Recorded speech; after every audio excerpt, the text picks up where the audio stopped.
matindi po yung mga pinahayag nito noon tungkol kay Kibuloy, tungkol po sa mga sexual, mga pang-aabusong sexual ni Kibuloy at yung mga sinasabi niyang nakita niyang mga hindi magandang mga pangyayari at mga ginagawa dun sa KOJC. Ha? Yung KOJC na si Kibuloy nga ang kanilang ano diyan no? Son of God. Ngayon, yan po si alias Rene na ngayon, nung mga nakaraan ay bumabaligtad. Matindi. Ngayon, ang tanong, tinatanong tayo lagi, ano ba to? Ano bang nangyari, no? May kredibilidad ba yan na yung sinasabi niya ng mga pagbaligtad ay magiging kapani-paniwala ba? So, yun ang tanong, di ba? Dahil talagang all of a sudden, bigla-bigla, lumitaw, bumaligtad. Napakabigat po nung mga pinahayag niya sa Senado, no? Yung kanyang affidavit, yung kanyang mga pinahayag sa Senado, mabigat po yun. O halimbawa, yung mga sinasabing mga kahalayan o mga pang-aabusong sexual, mga sexual abuses po, dyan sa KOJC. Dyan, sinasabi niya rin, nakita niya yung si Duterte at si Rodrigo Duterte at si Sara Duterte ay binibigyan ng mga armas ni Kibuloy. So mabigat po yun ng mga talagang statement. Ngayon, itong may isang video na lumabas sa isang channel, no? Sa isang vlog. Siya nga yung laman, ang sinasabi ng video niya, siya daw ay pinilit. Siya daw ay tinakot. Siya daw ay binayaran ng 1 million. ng 1 million ni Senadora Risa Hontiveros para tumistigo laban kay Kibuloy. Napakatindi. Napakatinding akusasyon nun, ano. Ngayon, dito kasi sa pagdinig kay Kibuloy, talagang maraming mga testigo, di ba? Hindi lang naman itong si alias Rene o itong Michael na to. Yung mga bata na nagsabi na talagang kinwento in details kung paano sila ginahasa ni Kibuloy. Yung bata, yung may bata doon na nagkwento na ang ginagawa ni Kibuloy, paano niya nire-rape o pinagsasamantalahan yung mga batang babae doon o yung mga babae na nandun na sa KOJC, no? May mga ano pa sila diyan may mga katawagan pa sila, yung mga kwarto, pinapapasok sa kwarto, pinagmamasahe muna, di ba? Pinaliligo, ito ang brand ng shampoo, kulay violet na Palmolive ba yun, di ba? Yun po, napaka-detalyado yung mga pahayag nung mga nagsalita po doon sa investigasyon ng Senado, doon sa committee ni Senadora Risa Hontiveros laban dito kay Kibuloy-Loy. Napakaliwanag po nun At bukod po dyan yung napakaraming testimonya ng mga dating alagad ni Kibuloy.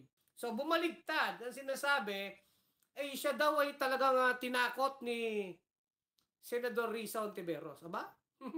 Mukha bang nananakot si Senator Risa? Mukha ba siyang goons? Pangalawa, nagbayad daw, binayaran daw siya ng 1 million. Ako hindi ko agad hindi ko maisip na tinatakot ka at babayaran ka ng 1 milyon. Paano ba yun, ano? So ako, ang tingin ko dito, malabo pa sa sabaw ng pusit. Sa common, common sense, logic, yung human experience, paano mo sasabing pinilit ka? Paano niya sasabihin pinilit siya ni Senadora Risa Hontiveros, di ba? Samantalang, nung naglabas po ng ebidensya si Senator Risa, nandun yung may screenshot na siya mismo yung lumapit sa opisina, siya yung nag-communicate sa opisina ni Risa.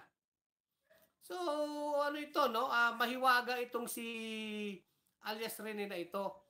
Kung ano ba talagang kalagayan nito. Kasi bago itong mga video-video na to ng pagbaligtad, ang sinasabi po ni Senadora Risa Hontiveros, ito daw si Rene ay nagkaroon ng communication sa kanyang opisina at sinasabi siya'y kinidnap.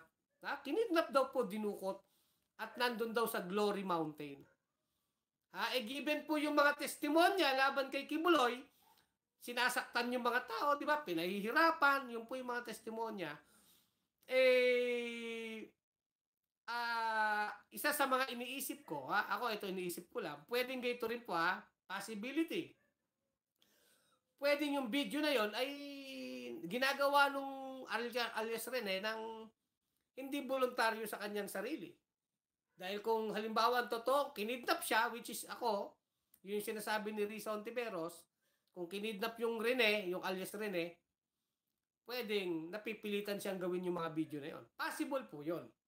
Pero may isa na naman siyang video, sabi niya hindi siya napipilitan. Pero again, hindi natin alam yung nakapaligid sa kanya. Kung ba't niya biglang sinasabi yon, di ba? So pero wala po sa malayo, wala sa personality o pagkatao ni Risa Hontiveros ang magbayad ng 1 milyon, di ba? Saan naman kukuha si Senator Risa ng 1 milyon? Hindi naman yan na sindikato o napakayaman na tao, di ba? So, at makita naman natin, yung mga testimonya laban kay Kibuloy, hindi lang naman yung alias Rene. So, anong bearing nun, di ba? Samantalang ang liwanag ng mga testimonya ng mga dating alagad ni Kibuloy. At bakit siya lang ang babayaran kung sakasakali? Di ba? Parang napaka-special naman rin para bayaran pa siya ng 1 million, di ba? Ang dami-daming testigo na nagsalita doon sa Senate committee, no? Sa committee ni Senadora Risa. Di ba? So, ang tingin ko rito, dalawang bagay, pwedeng ganito po yan. Si alias Rene ay kinidnap, gaya ng kanyang sinabi sa opisina ni Risa Hontiveros, bago pa yung video na yan, ng pagbaliktad niya. Kinidnap siya. At dahil siya ay captive o bihag, pwedeng nagbibideo siya ng hindi naman niya gusto. Napipilitan dahil siyempre, nasa isang sitwasyon ka na hindi ka voluntaryo, no? Hindi ka malaya. So, pwedeng ganon. Pwede rin naman na talagang bumaliktad siya. Hindi naman yan din na imposible na talagang bumaligtad siya ng testimonya dahil yung loyalty na matagal din siya dun sa kanyang yung kulto ni Kibuloy, di ba? Yung KOJC. Matagal siya doon, pwedeng bumalik yung kanyang loyalty doon. Possible yung mga yon. Pero ang definite dyan, hindi ako naniniwala doon sa pagbaligtad nung Michael Maurilio na yan. Hindi ako naniniwala dyan. Kaya nga ang ginawa ni Hontiveros, pinailan niya ng kaso na sa NBI, di ba? Pinailan niya po ng complaint sa NBI. May nasa likod. No, parang mahirap naman na bigla na lang bigla babaligtad. Bakit? Dahil nakonsensya ka. Di ba? Parang ang bigat ng testimonya mo Kung kung halimbawa granting po halimbawa lang. Pagbibintangan mo si Duterte, si Sara na inaabutan ng mga armas, kung inventong kwento yon, matindi naman yung kwento na yun, di ba? Kung hindi yung totoo. Or yung mga sexual abuses. Di ba na iimbentuhin mo yon? Granting binayaran ka ni Risa. Paano yun? Hindi nagtutugma. Mahirap gawin yon. Kaya ang tingin ko rito, nung lumantad to, yun yung mga text niya.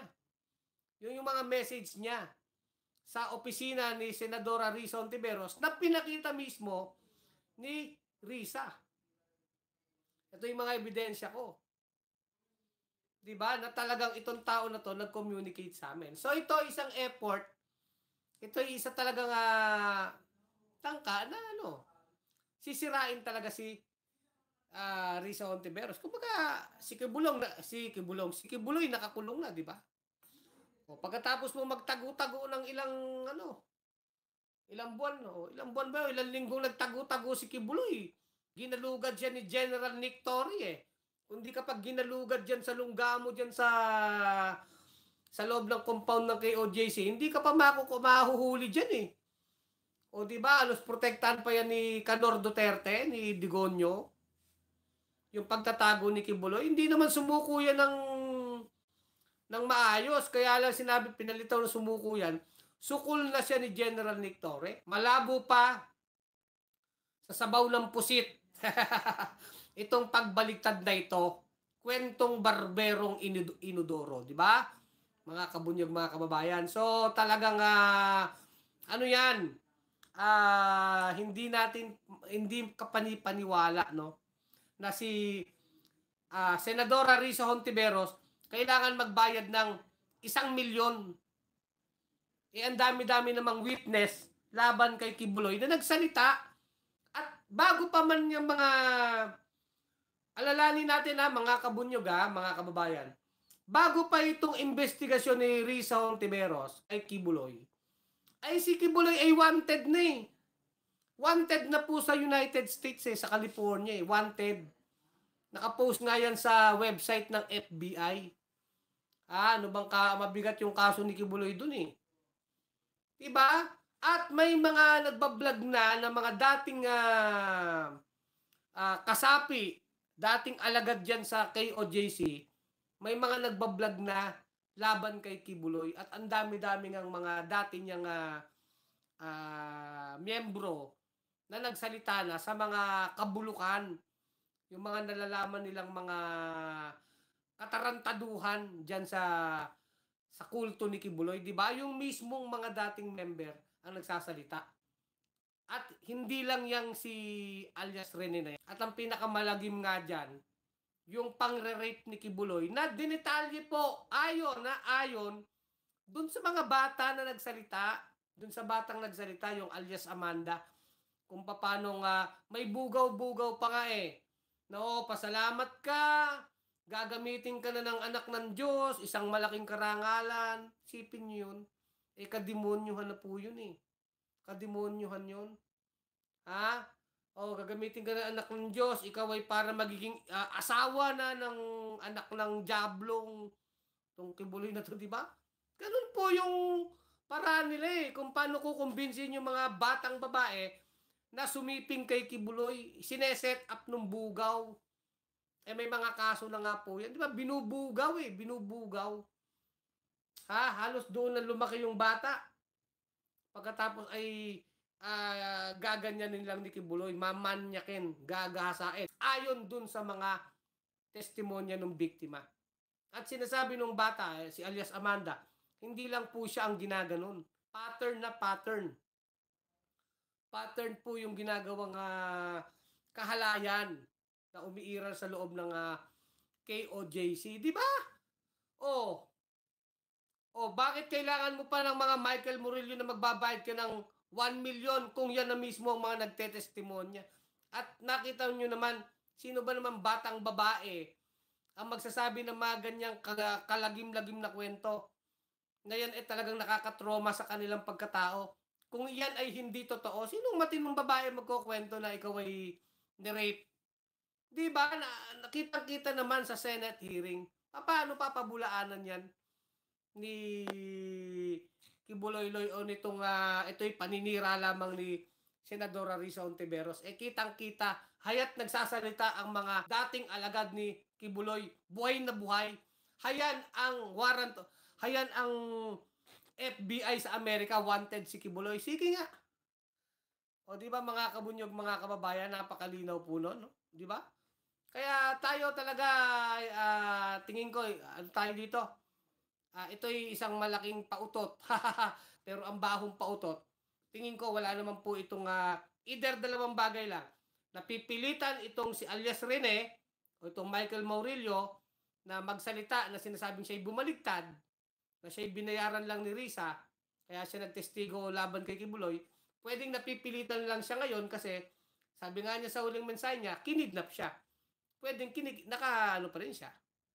Nakakulong pa rin siya dyan, nakahawak pa rin siya dyan sa sinasabi niyang nagkidnap sa kanya.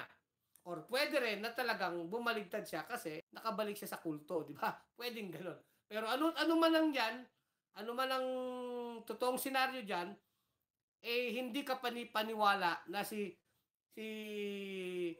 Senator Ontiveros ay kailangan magbayad ng 1 million para lang idiin si Kibuloy. Hindi kailangan. At hindi naman yan gagawin ni Senadora Risa Ontiveros. Diba? Napakasimple lamang, no? Sabi ko ang dami-daming mga testimonya laban kay Kibuloy. Anuhin na lang niya yan. Total, nakakulong na siya. Nagtago si Kibuloy, di ba? Ginalugan ni General Nick Torre. Bakit siya nagtago kung wala siyang kasalanan, di ba?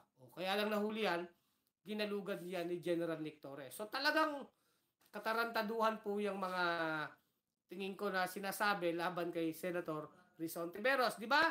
Hanggang dito na lang aking vlog. May kli lang naman, ano? Kulex Soliman ang malupit sa katotohanan sa ating Bunyog Pagkakaisa YouTube channel. Mga kabunyog, mga kababayan, tuloy ang laban. Bunyog, bunyog, halikan na kasama ka. Bunyog, kapag buklod ay may pag-asa.